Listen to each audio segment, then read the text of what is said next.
म चाहिँ साथी हो हेर्नु। नमस्कार, म राजु पुर्कुटी है। अहिलेको भिडियो अघिको भिडियो पनि म हाल्छु र अब यो भिडियो चाहिँ के भनेदेखि म अहिले भोडा, हाम्रो यहाँ भोडा देवी थान छ, भोडा मन्दिर त्यो नजिक आइपुगेँ। यहाँ भनेको एकदम रमाइलो छ, राम्रो छ हेर्नु त। सबै सालको एकदम बुढुखे रुख छ होइन, कस्तो दामी छ। बाटो चाहिँ अलिकति यस्तो छ, बाटो बन्दैछ, लगभग छिटै बन्छ होला। त्यही भएर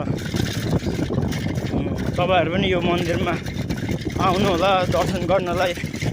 एकदम शक्तिशाली मन्दिर हुनुहुन्छ र हेर्नु साथी हो, म यहाँ पसिना भएर घाममा है हिँड्दैछु।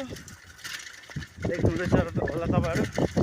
हेर्नु त्यस्तो छ हालत मेरो, पसिना कस्तो कति गाह्रो भएको छ मलाई गर्नु। देख्नु हो नि ल। अब फेरि अगाडि हेर्नु, अगाडि बाटो यस्तो छ। अब यहाँ हाम्रो भोडा थान आइसकेको छ। भोडा मन्दिर भनेको यो एकदम उहिलेदेखि मानि आएको मन्दिर हुनुहुन्छ यहाँनिर।